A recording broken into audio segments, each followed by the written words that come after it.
C'est parti, bonjour et salut tout le monde, c'est Laser, on se retrouve aujourd'hui en ce 20 juin pour faire un résumé du 19 juin et ainsi que du 18 juin avec en la personne d'Andy. Donc on a préféré faire deux vidéos en une, bien mastoc, comme ça c'est pas mal. Donc bonjour à toi Andy, déjà. Bonsoir.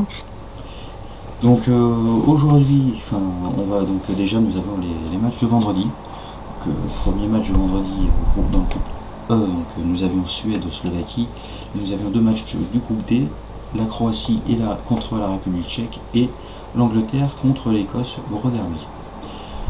Donc on va tout de suite commencer. Donc nous avons d'abord à gauche la compo de la Suède ainsi que celle de la Slovaquie. Donc la Suède évoluait en 4-4-2 et la Slovaquie évoluait en 4-2-3-1. Donc au final, une victoire 1-0 des Suédois.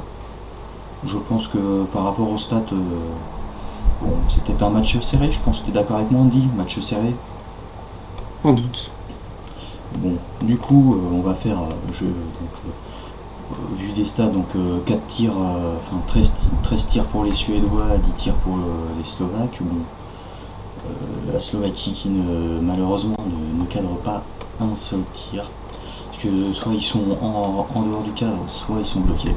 Donc je vais présenter le match un peu plus amplement. Donc à la 23e minute, carton jaune pour la Suède, qui sera globalement la seule action du match, la seule action trépidante, le seul, je sais pas comment dire, le seul moment intervenant entre guillemets du côté des Suédois dans cette première mi-temps. Après il y a peut-être eu d'autres trucs, mais j'ai pas tout le récapitulatif devant moi. Et puis dans la deuxième mi-temps, double changement du côté des Suédois à la 64e, entrée de Claesson et Kayson à la place de Olsson et Berg. Ensuite 64e encore, remplacement de côté de la Slovaquie, carton jaune pour Dubravka à la 76e, donc Dubravka qui est le gardien de la Slovaquie, une faute, il se prend un carton jaune sur une faute dans sa surface qui mène donc à un penalty qui sera tiré par Forsberg et qui sera converti. Et ensuite on peut voir quand même beaucoup de cartons jaunes parce que Duda ensuite se prend un carton jaune à la 80 du côté des Slovaques et un dernier carton jaune à la 87 pour Weiss. Par contre, ce qui me dérange, ce qui me dérange, c'est que je les vois pas, mais non, c'est normal. C'est qu'ils sont rentrés certains sont rentrés en cours de match. Donc le deuxième match de vendredi, donc à 18h, nous avions Croatie République tchèque. Donc match nul. Bon, match nul, on va dire pour des favoris, des favoris. Je trouve pas qu'il y ait de favoris là-dedans, mais on aurait pu dire que la Croatie, comme finaliste de la Coupe du Monde, on aurait pu dire que c'est un favori. Bon, après officiellement, du côté des journalistes, la Croatie n'est pas considérée comme favorite. Tu vois, les favoris pour l'instant c'est plus Espagne, Allemagne, France, Portugal, tu vois, des grands noms, mais des grands noms. La Croatie en soi c'est un grand nom. Je pense que tu es d'accord avec moi, ils ont fini deuxième de Ligue de Coupe du Monde. Ils ont fait.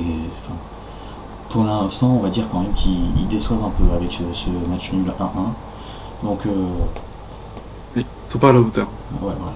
La Croatie, du coup, la compo de la Croatie, bon, ils avaient commencé en 4-2-3-1 eux aussi contre la même compo du côté de la République tchèque. Bon, on va dire que c'est un match nul logique au vu des statistiques.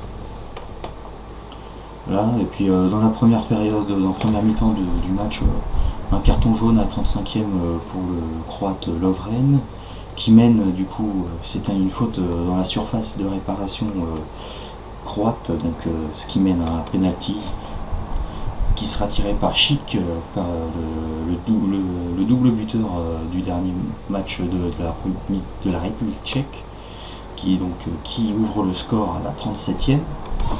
Puis bon, même s'il y en a qui me disent Ouais, il n'y avait pas faute, là-dessus tu peux pas siffler penalty. Bon, je pense que tu es d'accord avec moi, mais à partir du moment où tu vois quand même que le mec il saigne du pif, c'est pas pour rien, je pense que tu ne peux pas dire qu'il n'y a pas penalty.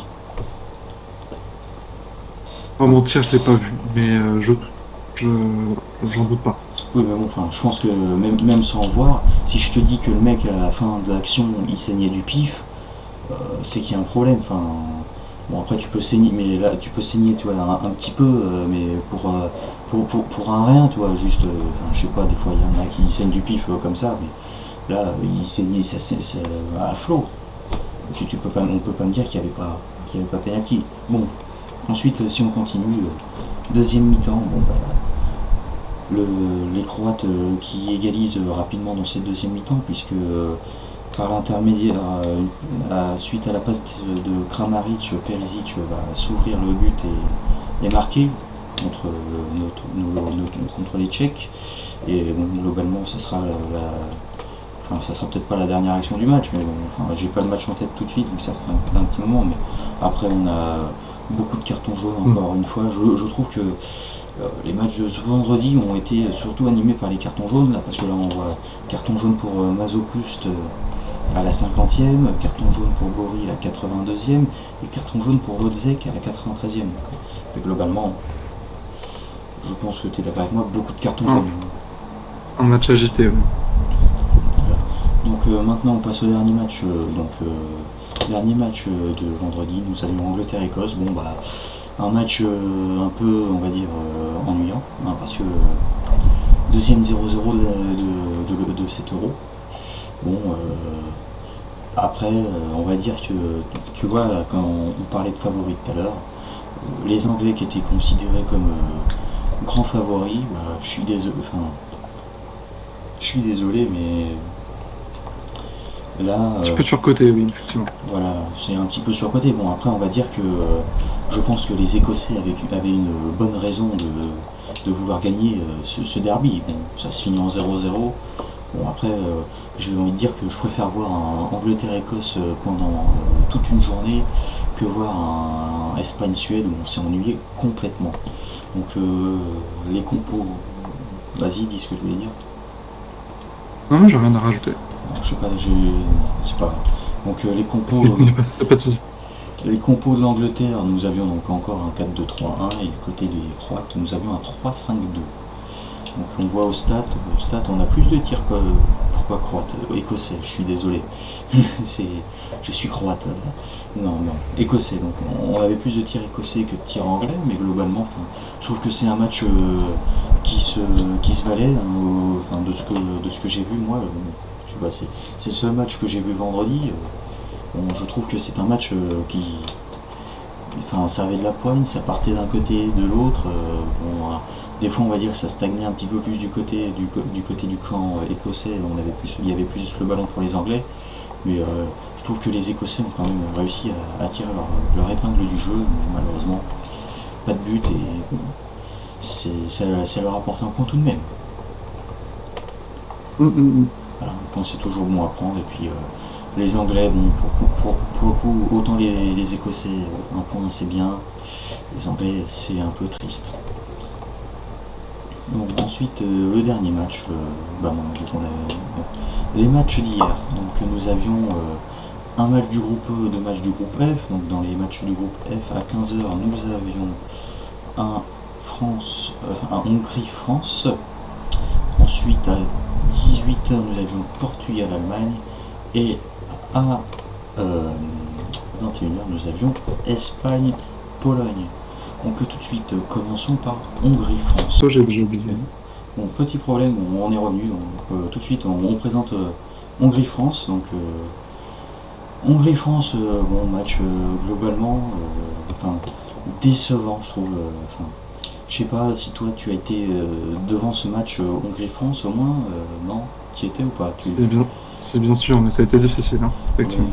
Bah, enfin, je trouve, j'ai trouvé des Français très peu impliqués dans ce match, tu vois. Enfin, tout le monde me disait, oui, la France, ça va être compliqué contre l'Allemagne, ça va être compliqué contre le Portugal, mais contre la Hongrie, on va se balader.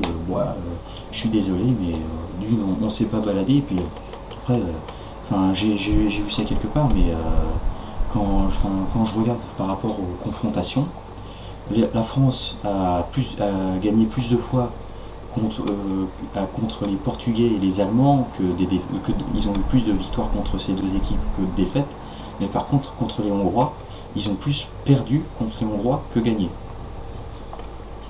Quand Tu vois, enfin, c'est une stat qui ça m'a surpris sur le coup, tu vois, je me suis dit, ah, c'est pas intéressant.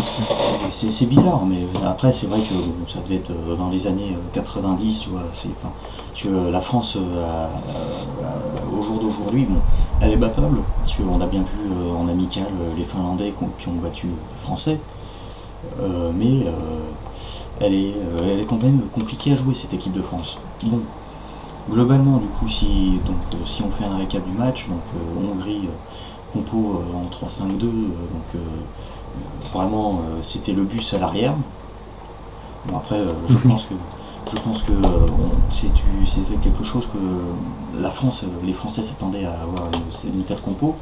Puis du côté de l'équipe de France, nous avons un 4-3-3 mené par le trio d'attaque Mbappé, Griezmann, Benzema. Bon, après, comme on disait, donc première mi-temps, je trouve, enfin, j'ai vu une première mi-temps très française, enfin, un premier quart d'heure équilibré, et puis suivi d'une demi-heure très française, mais malheureusement, enfin, je trouve, enfin, je sais pas pour moi, mais enfin, je sais pas pour toi, mais parce que je sais pour moi, mais je sais pas pour toi, mais je trouve que Benzema, il est bon au Real Madrid. Enfin, je suis d'accord pour dire que Benzema est bon au Real Madrid, mais je trouve que en équipe de France, il n'apporte rien. Parce que C'est difficile de juger, mais ça fait déjà 4 matchs quand même, effectivement. bah, c'est ça. Enfin, après, tu me dis ça fait 4 matchs, mais avant son départ de l'équipe de France, il mettait pas un seul but. Là, ça fait 4 matchs, pas un seul but, alors que Giroud, qui normalement est à sa place, en match de préparatif contre les Bulgares, je suis désolé. Enfin, oui, je crois que c'est la Bulgarie, mais Oui, Benzema, il sort au bout de 40 enfin, il joue plus. Enfin, en 2 matchs, il a joué plus de temps que Giroud. Et Giroud a marqué 2 buts, alors que lui n'en a marqué aucun. Donc tu vois, c'est ça que je trouve un peu. Enfin, on suce un peu Benzema, mais en attendant, enfin, j'attends toujours et j'espère qu'il se révélera dans cet héros quand même. oui, bien sûr, on verra. Bon. Il se réveillera, hein. Oui, voilà. Bon, après, maintenant, je résume un peu. Première mi-temps, bon, à 10e minute, un carton jaune pour Pavard. Bon, je trouve que ce carton jaune, bon, Pavard était pas. Je trouve que Pavard n'était pas dans son match, mais je trouve que le carton jaune, il était même pas mérité, parce que, enfin, il avait fait une faute avant, mais il se prend un carton jaune sur une faute euh, que c'est un Hongrois qui commet la faute d'abord, qui fait tomber Pavard. Du coup, Pavard tombe et du coup, c'est le Hongrois qui tombe derrière. Enfin, un peu rocambolesque. Et puis au final, c'est Pavard qui se prend un jaune. Enfin, je trouve ça aberrant.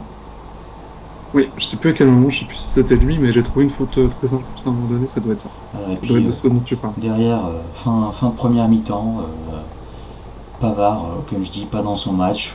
Il oublie Fiola qui part. Et puis bon, bah, Fiola qui offre l'ouverture du score aux Hongrois. Donc je pense que pendant la mi-temps, là, je pense que Dédé, il a bien secoué des puces aux Français. Parce que vu le match, quand on voit toutes les occasions qu'ils ont eues et puis pas un but, je trouve ça, ils avaient un manque cruel de réussite aujourd'hui. Bon, après, de réussite, ils ont quasiment autant de tirs cadrés que les Hongrois, hein. C'est vraiment un problème d'efficacité, hein. 9 tirs à côté, c'est pas les meilleurs stats de tir qu'on ait vu de l'équipe de France. Quand même. Et ensuite, du côté de la deuxième mi-temps, bon bah, on commence la deuxième mi-temps, au bout de 7 minutes de jeu, carton jaune pour le Hongrois Botka. Puis le but tant attendu des Français d'Antoine Griezmann. Alors, voilà, attends, je suis juste en train d'essayer de me rappeler du but, mais il me semble pas qu'il soit si dégueulasse que ça, mais bon, je trouve que c'était un but. attendu. Puis, je pense que t'es d'accord avec moi, il était attendu. Moi, tu vois, j'étais devant, enfin, j'avais la niaque, hein, j'attendais ce but, hein, et puis une fois qu'il l'a eu, je veux dire, j'étais libéré. Bon, après, j'attendais toujours le deuxième. Bon, le deuxième n'est jamais arrivé, mais au moins, bon, match nul, malheureusement. C'est pas de bon augure pour les Français, mais pour les Hongrois, bah, ça leur fait plaisir, hein. C'est toujours ça à prendre pour les Hongrois, hein, même s'ils menaient. J'ai entendu, il y a des journalistes hongrois qui pleuraient dès l'ouverture du score. Donc, dire comment cette ouverture du score n'était pas du tout prévue. Donc, ensuite, deuxième match de la journée, nous avions Portugal-Allemagne. Alors ça, c'était un match qu'il ne fallait pas rater. Parce que là, je pense que tu es d'accord avec moi, 4-2 pour les Allemands, gros match, hein. Très très agité, effectivement. Gros match, hein, beaucoup de buts. Bon, après, globalement, enfin, moi, sur ma feuille de match, donc je vois bon, bah, le compo du Portugal, bah, une bonne compo en soi, hein. Un 4-2-3-1 avec Ronaldo, Bernardo Silva, un bon Rui Patricio à l'écage. Enfin, sur ce point-là, je trouve que c'était une bonne équipe. Pareil pour les Allemands. Enfin, les Allemands, je crois qu'ils ont dû mettre à peu près la même que contre les Français. Sauf que, enfin, c'est qui avait fait, enfin, sauf que je crois que c'est Gossens qui avait fait la faute sur Pavard. Bon, lui, c'est peut-être lui, il aurait dû se prendre un rouge. Normalement, pour moi, il aurait pas dû être là, mais bon, c'est un autre débat. Enfin, ou du moins, il y en a un qui aurait dû se prendre un rouge, et je crois qu'il l'a joué. Bon, du coup, 4-2 pour les Allemands. Bon, en première mi-temps, 3 buts. Hein. 3 buts première mi-temps, 3 buts deuxième mi-temps. Ouverture du score par le Portugal avec un but de Ronaldo, qui en est du coup à son deuxième ou troisième but. Je crois qu'il en est au deuxième. Je crois que c'est le deuxième. Oui. Il me semble que c'est son deuxième but de la compétition. Ah non, c'est son troisième. Non, c'est troisième. Troisième but de la compétition pour Ronaldo. Ensuite, à 35e, égalisation de l'Allemagne sur un but contre son camp de Ruben Dias. Ça fait mal. Et derrière, quand on sait que 4 minutes plus tard, deuxième but pour l'Allemagne contre son camp encore une fois, je sais pas ce qui s'est passé du côté des Portugais, mais c'était franchement pas réveillé, hein. C'est bon. Donc j'espère que leur enfant n'a pas fêté leur but, hein, à Ruben Dias et Rafael Guerreiro. Bon, du coup ça c'est la première mi-temps. Deuxième mi-temps, bon bah deuxième mi-temps, Kai Havertz qui va mettre un but, qui se présente face à Rui Patricio et qui va mettre le but, donc il porte le score à 3-1. Ensuite Gossens qui porte le score à son tour 9 minutes plus tard à 4-1. Et à la 67e, donc 7 minutes plus tard, Diogo Jota va réduire l'écart, mais malheureusement ça ne suffira pas. Et c'est donc les Allemands qui vont prendre les 3 points contre les Portugais, encore une fois, comme je dis, favoris. Enfin, je trouve, enfin, après... Pour le coup, oui. Pour le coup, là, ça soit les Français, les Portugais, je trouve que là, sur ce match, ce deuxième match, il y a un truc qui va pas. Bon, après, tu vois, quand j'entends les journalistes, tu vois, il y a les Italiens sont favoris. Ils ont fait des bons matchs, hein. Ils arrivent premiers de leur poule pour l'instant. Mais tu vois, ils vont me dire, ouais, mais ils ont affronté des petites équipes. Les Belges, c'est la même chose. Les Pays-Bas, c'est la même chose. Tu vois, ils disent, pour tout le monde est favori, mais tout le monde n'a pas fait mais personne ne fait ses preuves. Enfin, je trouve qu'au bout d'un moment, faut arrêter les conneries, hein. Moi, les Italiens, ils ont fait un bon match, ils ont fait des bons trucs. Je vois pas pourquoi on leur enlèverait leur statut de favori pour autant. Bon, du coup, on a terminé avec ce Portugal-Allemagne. On va terminer du coup par Espagne-Pologne. Bon, bah, Espagne-Pologne, malheureusement, un match nul, malheureux pour ces Espagnols, mais heureux pour les Polonais, parce que, encore une fois, Espagne, favorite, match nul sur leur premier match, match nul sur leur deuxième match. Enfin, bon, après, c'est là qu'on voit que l'euro, c'est pas parce que t'es favori, t'as gagné le dernier euro, t'es le champion d'Europe en titre ou le champion du monde en titre, que tu vas gagner haut la main l'euro. Mm. Tu vois, au moins ça montre que cet euro est quand même disputé. Enfin, Très disputé. Ouais. voilà, parce qu'il y a des surprises, hein, comme la Finlande qui s'impose face aux Danois, c'était la grosse surprise, bon, même si je pense que enfin, les joueurs avaient encore en tête le terrible accident. Bon, heureusement pour Eriksen, il s'en est sorti. Bon, c'est pas le sujet du débat, mais voilà, enfin, il y a des C'est pas dans leur état, voilà, c'est clair. ils étaient pas, enfin bon après, on m'a dit, enfin moi je me suis fait, on m'a insulté quand on m'a dit que quand j'ai dit que pour moi il ne fallait pas reprendre le match tout de suite. Bon après c'est vrai que il n'y a plus les horaires, tu ne pouvais que reprendre le match dans la journée, mais après je pense pas qu'on aille jusqu'à insulter, mais c'est pas grave. C'était un autre chose. Bon après encore un match haché, hein, comme on peut voir. Là on a, je compte 1, 2, 3, 4, 6 cartons jaunes. Oui. 6 cartons jaunes, ce qui fait beaucoup, encore une fois. Bon, du coup, les Espagnols, dans la première mi-temps, ils ouvrent le score à la 25e minute, but de Morata. Ensuite, carton jaune du coup pour Klitsch, du côté des Polonais, qui seront globalement les seuls faits de la première mi-temps. Et dans la deuxième mi-temps, nous avons Robert Lewandowski qui égalise. Donc, comme on peut voir sur l'image, après son but, je peux te dire qu'il devait être heureux, notre cher Robert Lewandowski. Après, faute dans la surface à la 57e de Moder, qui mène à un penalty pour les Espagnols. Alors je pense que tu as dû être étonné comme moi, même si t'as pas dû le voir. Un penalty globalement, je sais pas s'il a été arrêté par le gardien ou si c'est foiré, mais globalement la plupart du temps, faut les mettre. Oui, clairement. Ça fout la hache quand tu les mets pas. Bon, malheureusement pour Moreno, c'est ce qui va lui arriver. Il bute un penalty qui ne va pas transformer. Et ensuite, du coup, pour terminer, ensuite carton jaune du côté, ça fait carton jaune polonais, carton jaune espagnol, Pologne et Espagne. Un match plus que haché pour la fin des matchs, des deuxièmes matchs. Je trouve que on va dire que c'était des matchs plutôt par rapport aux favoris décevants et par rapport aux moins favoris. Donc quand je parle de moins favoris, je parle des Polonais, des Allemands et des Hongrois. C'était des bons matchs pour eux, mais par contre les favoris, je trouve qu'ils n'étaient pas dans le mood aujourd'hui. C'est un bon résumé. Bon, je vais te laisser présenter les classements. Ouais, alors bon, on est d'accord que les équipes ont joué leurs deux matchs. Voilà, tout le monde a joué ces deux matchs, c'est ça.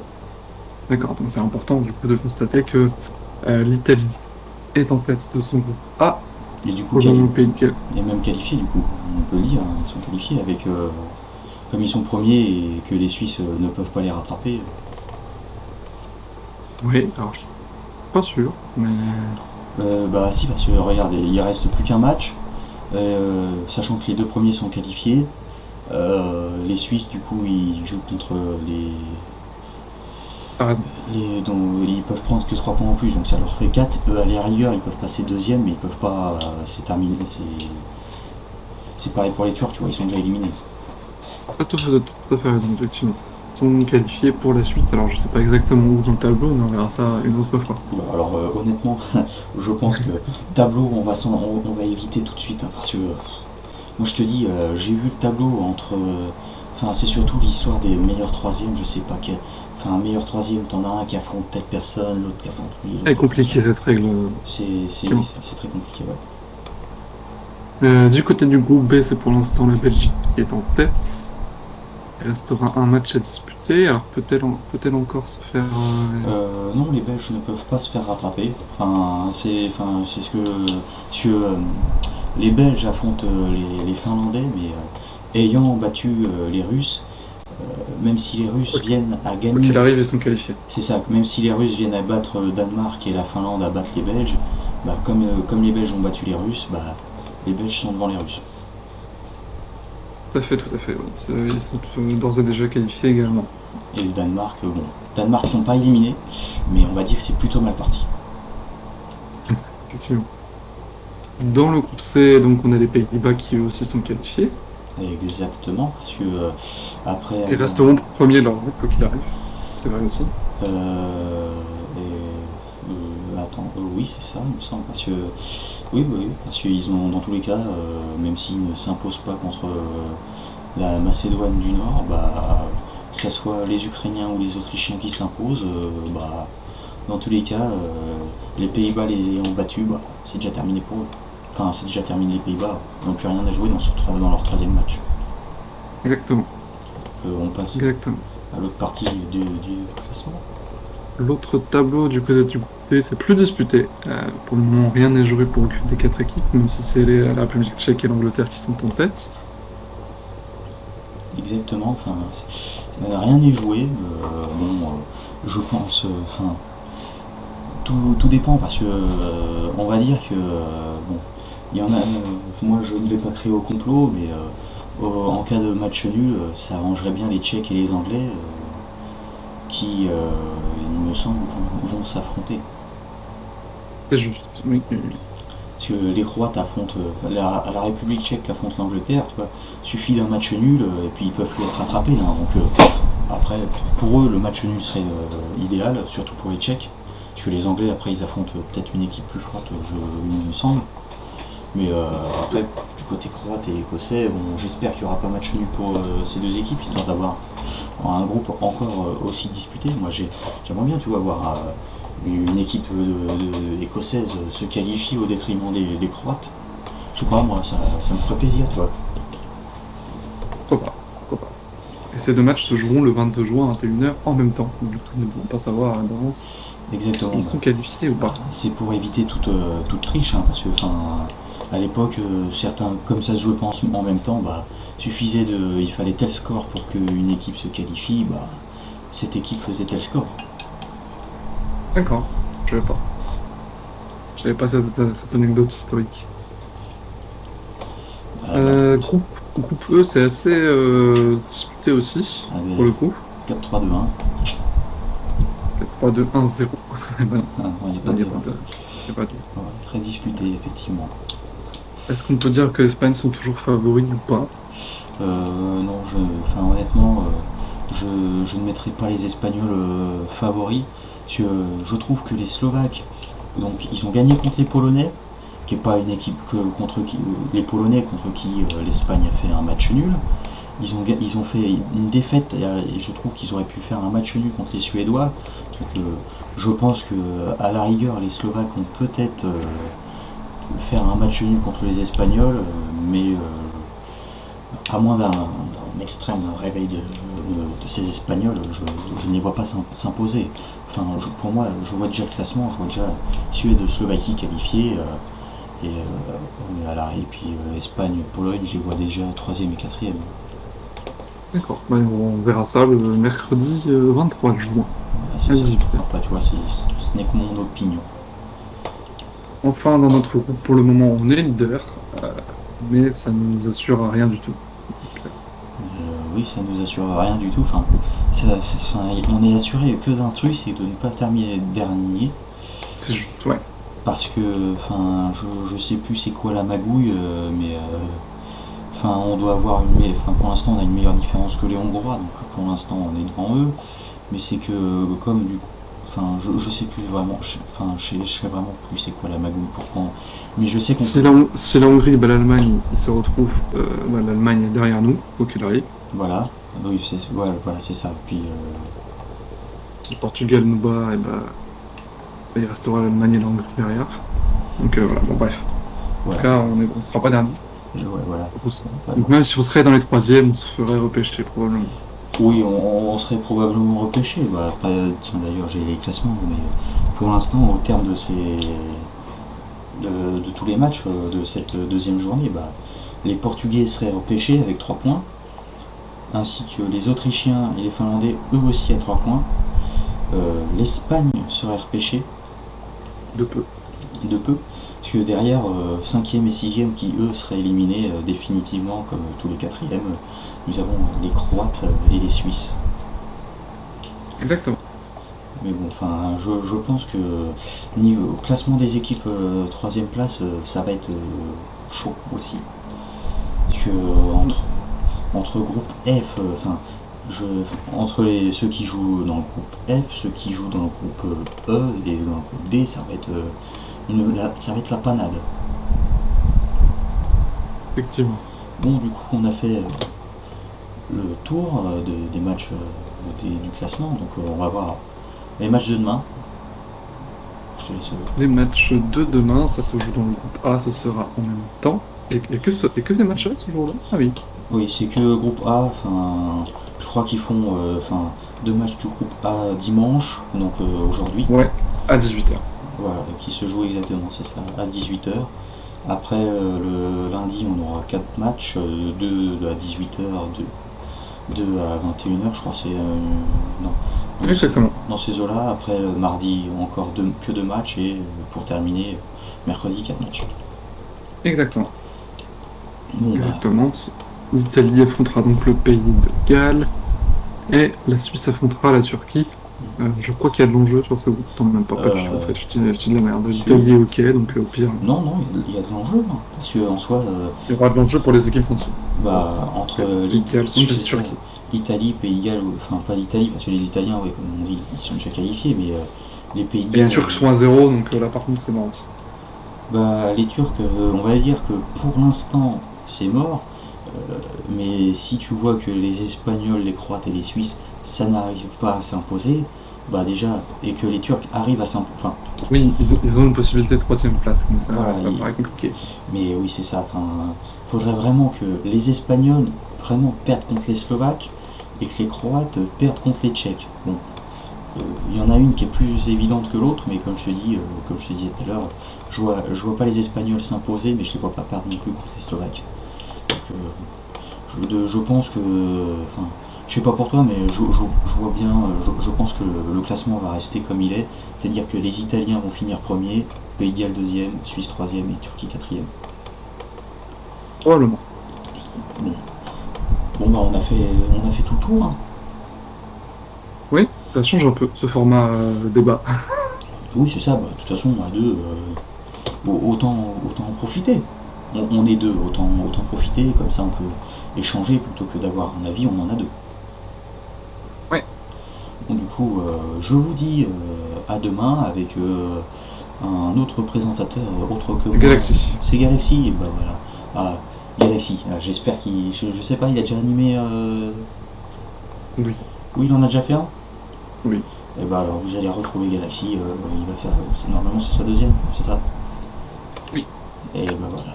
Donc vous retrouverez Galaxy pour le match pour lundi. Allez, Les matchs de tour viennent de parler.